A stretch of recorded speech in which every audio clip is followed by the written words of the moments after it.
Hello everyone, I warmly welcome you to the MNK English Literature series.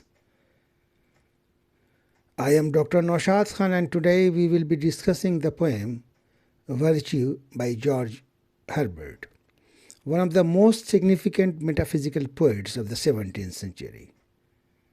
In this session, we will look at the poem's central idea, its literary devices, major themes, and its relevance in the modern world. In a clear and accessible manner, let us begin by understanding the context of the poem. Virtue is a short lyric poem written by George Herbert, a 17th century metaphysical poet and an Anglican priest. Herbert's poetry is known for its moral seriousness and intellectual clarity rather than emotional excess. Unlike romantic poets, he doesn't glorify nature or human pleasure for their own sake. In Virtue, Herbert uses simple images from everyday life to argue a central Christian idea. Everything in the physical world is temporary, but moral goodness, the virtuous soul, is eternal. With that background in mind, let us now turn to the central idea of the poem. The central idea of virtue is that all worldly things, beauty, happiness, youth, and strength, are ephemeral and must perish with time. George Herbert contrasts this fragile pleasure with virtue, which alone survives death. Through this contrast, the poem argues that moral goodness has lasting value, while everything physical is bound to decay. Herbert's message is simple but severe. If something cannot endure beyond death, it cannot be considered meaningful.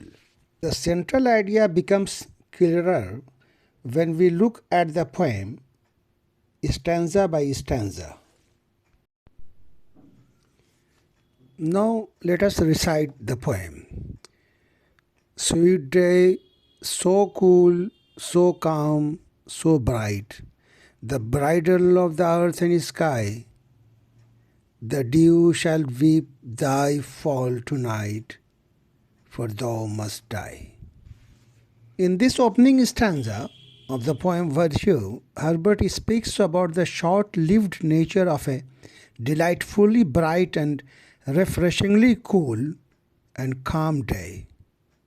Its brightness suggests that it is in delightful mood and is clad in beautiful dress in order to celebrate the wedding of the earth and the sky.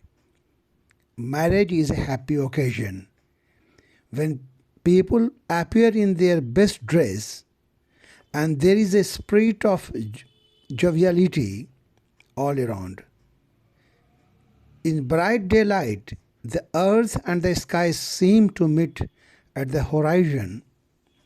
This fact, together with the brightness of day, suggests to the poet the idea of the bridal of the earth and the sky. At first, the poet is attracted by the beauty and charm of such a day, but soon he remembers that the day with all its beauty, brightness and splendor would come to an end as soon as darkness would set in. The day will be followed by night.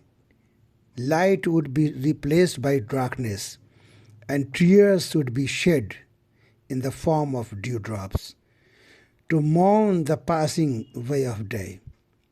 This realization makes the poet sigh. The poet's sense of beauty is overshadowed by his knowledge of the transitoriness of all beautiful things. Now let us move to the second stanza.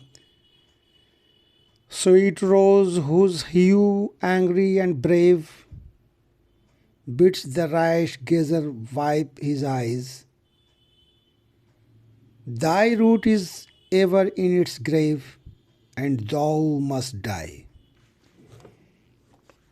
In the first stanza of the poem Virtue, George Herbert shows the ultimate fate of a cool, calm, bright, and sweet day. In this second stanza, Herbert speaks of the fate of another beautiful object, a sweet rose. A sweet rose of red color, like the flushed face of an angry or a bold man, is so dazzling to the eyes that no one can look fixedly at it for a long time.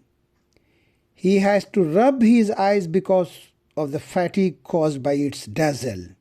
But even such a sweet and the real and the majestic thing is not immune from decay. Unlike men who are buried in the grave after death, the roots of the rose are buried in the grave ever since its birth. Thus, decay is inherent in its very existence. The sweet rose is born to fade away in the same way as a bright day is born to be followed by a dark night. By giving concrete instances of these two beautiful objects, the poet suggests that all things of the earth will perish, no matter how beautiful and lovely they are.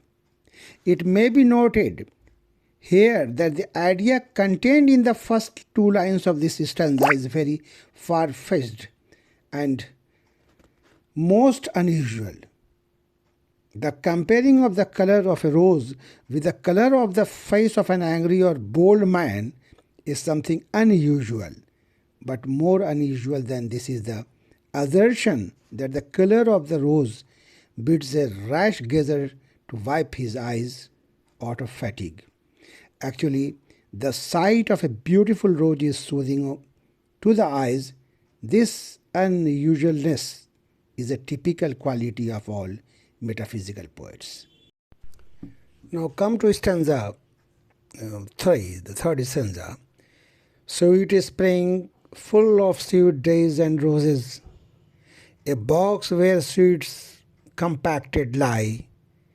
My music shows ye have your closes, and all must die. In this third stanza of the poem Virtue, Herbert speaks about the perishability of the season of delights, the spring. The spring season brings with it not only bright sunny days and sweet roses, but a number of other sweet and beautiful things. Multicolored sweet smelling flowers, delicious ripe fruits, and sweet melodious notes of the cuckoo adorn the spring season. Herbert compares this season with a box full of various kinds of delicious sweets. But it is a pity that even such a beautiful thing doesn't last forever. The poem itself, which started with several beautiful objects, sweet day, sweet roses, sweet spring, etc., is coming to an end. The poet compares the spring season with his poem and says that like his poem, the spring season will also come to an end. Death, decay, and destructions are the universal law from which there is no escape. Even the sweet and the most beautiful things of the earth have no escape from this law. It is absolutely certain that all earthly things will come to an end one day. Now let us move to the last stanza, the important one. Only a sweet and virtuous soul, like seasoned timber, never gives. But though the whole world turn to coal, then chiefly lives. In this last stanza of the poem Virtue, Herbert contrasts the permanence of virtue with the perishability of other earthly things. Sweet days come to an end with the fall of night. Beautiful and fragrant roses fade away after some time. The season of delights, the springs, also passes away. Only a virtuous soul lives forever.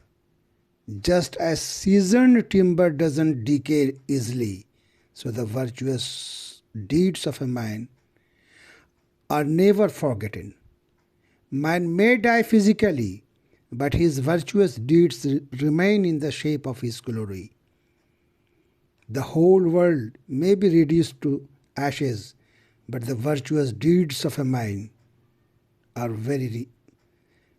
ever remembered by the generations of people. Having understood what the poem says, let us now examine how Herbert conveys this meaning through literary devices. Anaphora, first repetition or anaphora, is used through the repeated word sweet at the beginning of each stanza. At first, this word creates a sense of comfort and admiration. The day, the rose, and spring all appear attractive and desirable. However, Herbert uses this repetition to expose a pattern. Everything described as sweet is followed by the same fate death. The repetition lulls the reader before confronting them with loss. Metaphor. Second, Herbert uses metaphor extensively.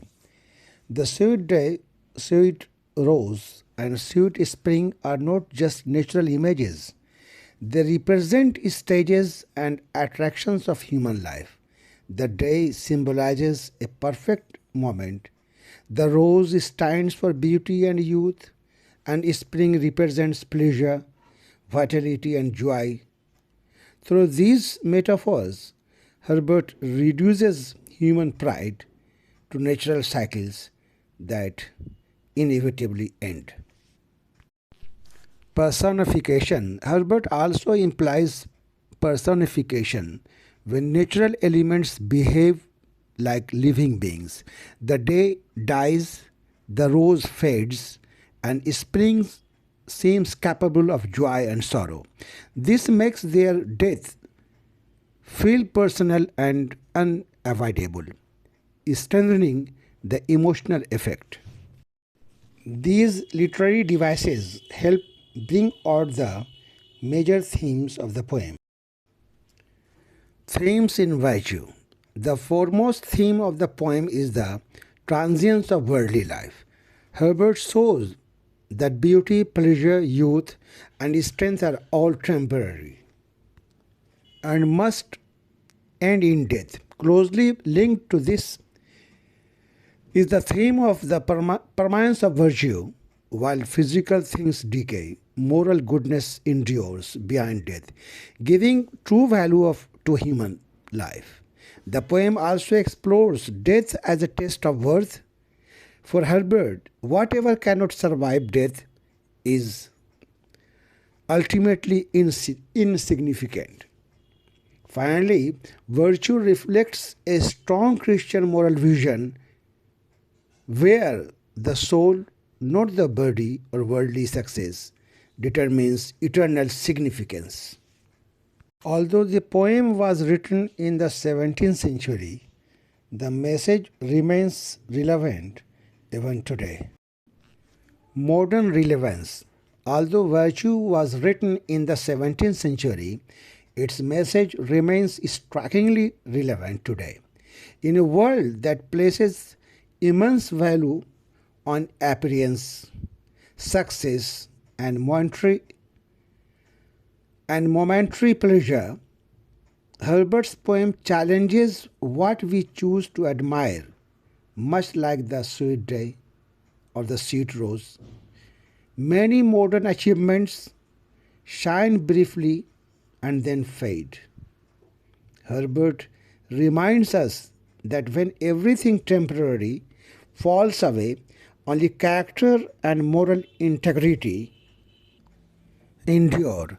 The poem closes with a firm moral judgment.